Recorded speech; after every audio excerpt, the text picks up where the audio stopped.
going to read you some stories today. I'm going to read you a fairy tale. I have a beautiful book that I was given for my 18th birthday.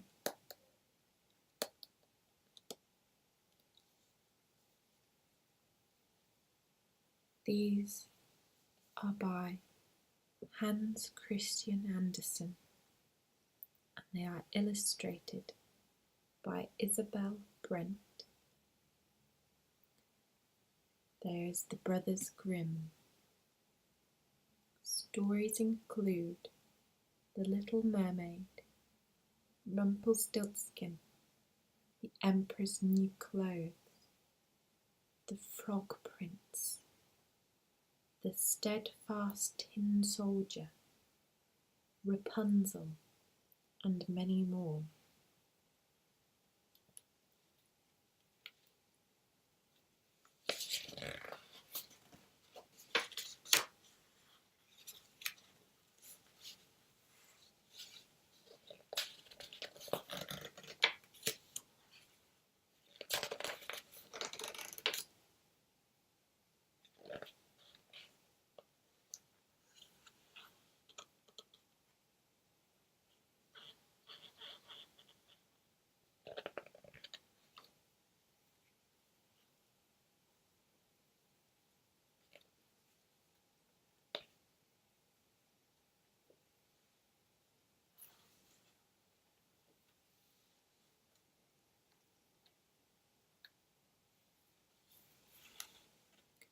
The Frog Prince.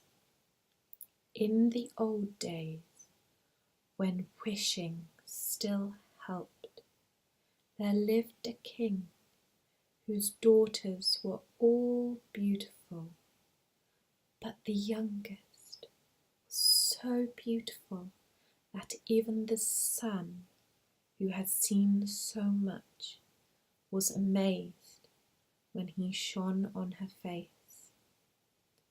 Not far from the palace there was a great dark forest, and under an old lime tree in the forest there was a spring. On hot days the youngest prince used to go into the forest, and they sat beside the cool water, and when she was bored, she took a golden ball and threw it into the air and caught it.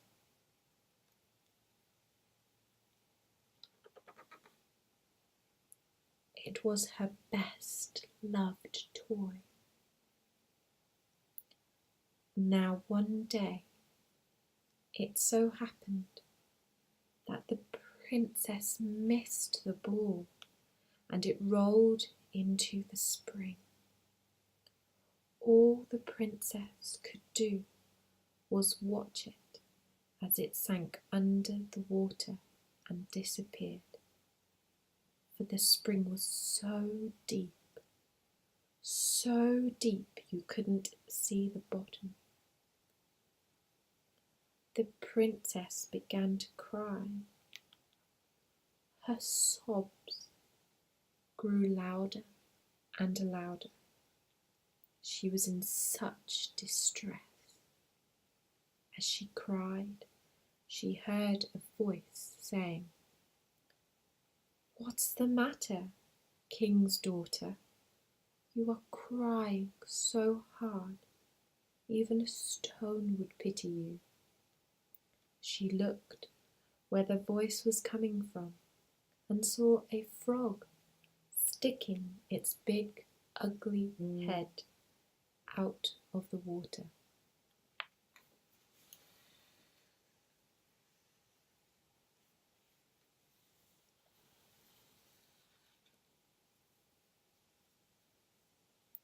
"Oh, it's you, is it, Splish Splash?" she said. "I am crying because my golden ball has fallen into the spring. Hush then, don't cry, said the frog. I can help you. But what will you give me if I bring you back your toy? Anything you like, dear frog, she replied. My clothes, my pearls, my jewels, even my golden crown. What do I care for your clothes and pearls, your jewels, or your golden crown, said the frog. But if you will let me be your friend and sit with you at the table and eat from your golden plate and drink from your golden cup and sleep in your bed, then I will dive down and fetch your golden ball. Oh yes, she said, I promise. But secretly she thought, what nonsense this silly frog talks. All he does is sit in the water and croak. How could he be my friend? Once she had promised, the frog disappeared under the water and soon came back with the golden ball in its mouth and threw it on the grass. The princess was so happy to have her toy back. She picked it up and ran off with it. The frog cried, Wait, take me with you. I can't run like this.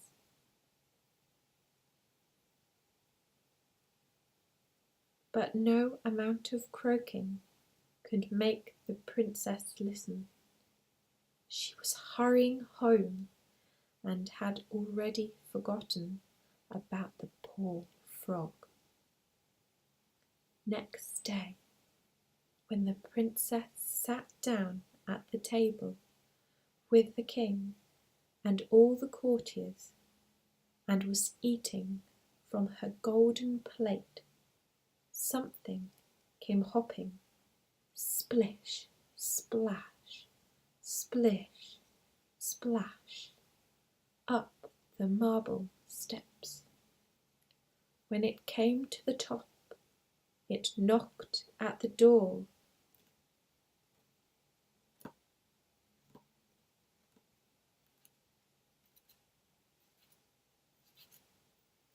He was crying, Princess, youngest princess, let me in.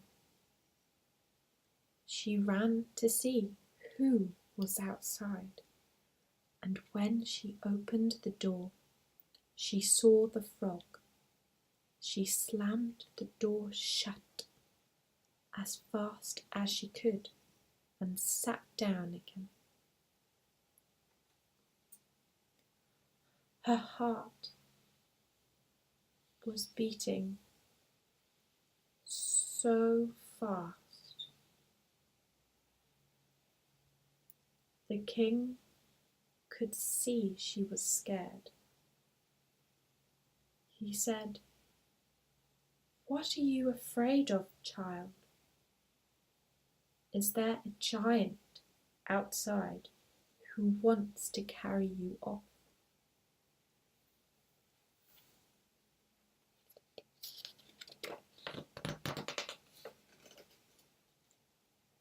It's not a giant, she said. It's a nasty, slimy frog.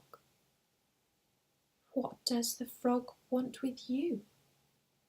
Oh, father dear, yesterday when I was in the forest, sitting by the spring, my golden ball fell into the water. Because I cried so, the frog fetched it out. But first it made me promise it could live with me and be my friend. I never thought it could get out of the spring, but now it's outside and wants to come in.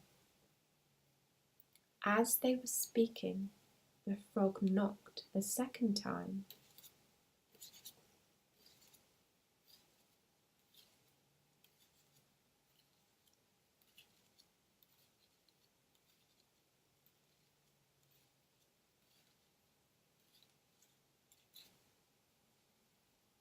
He called, "Princess, youngest princess, let me in.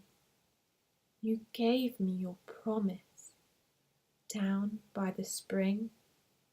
Princess, princess, let me in." Then the king said, "You must keep your promises. Go and let it in." She went and opened the door, and the frog hopped in and followed her.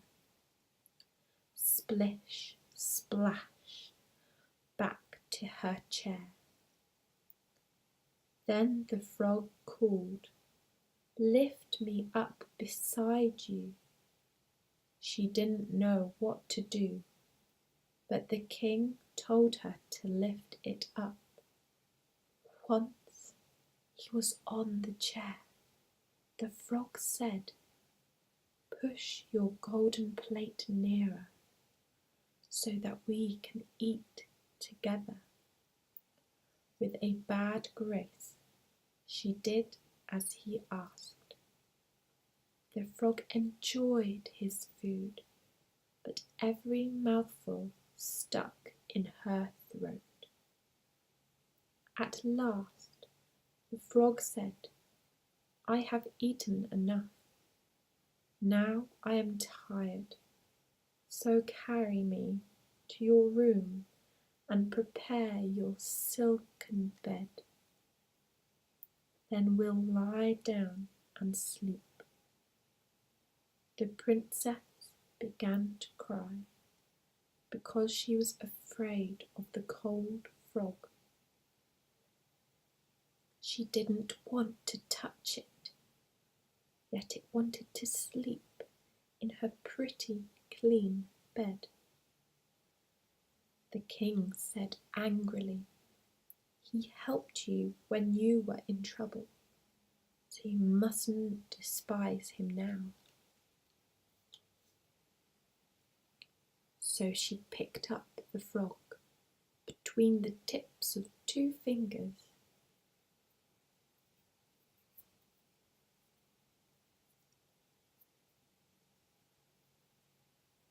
carried him upstairs, and dropped him in the corner. She got into bed and pulled the covers up tight.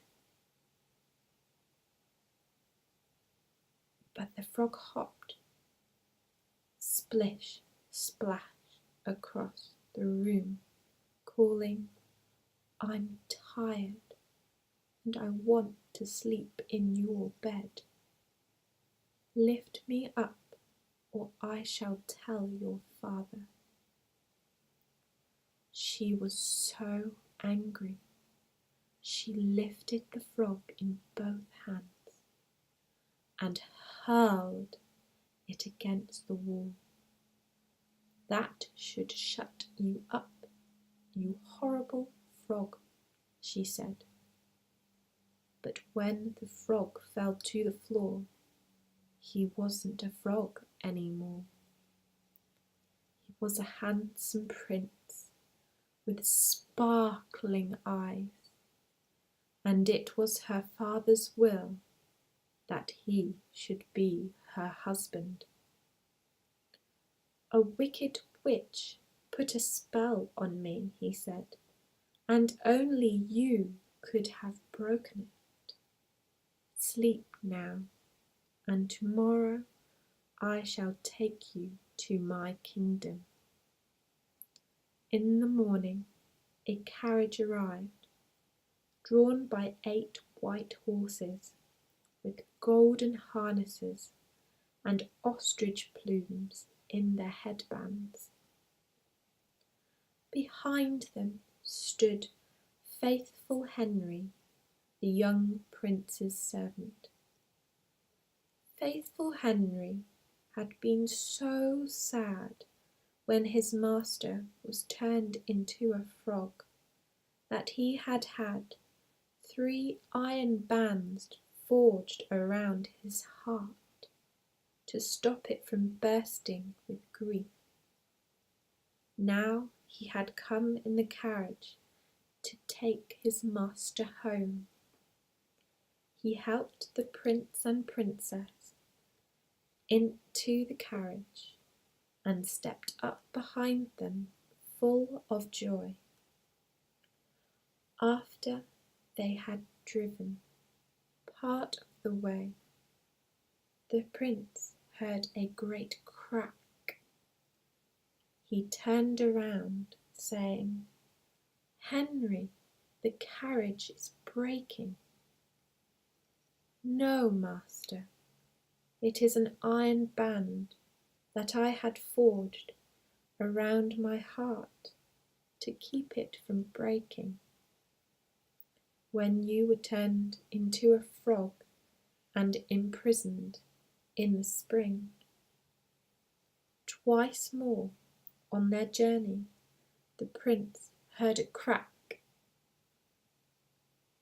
Twice more he thought the carriage was breaking. But it was only faithful Henry's heart filling with happiness and snapping the iron bands of sorrow.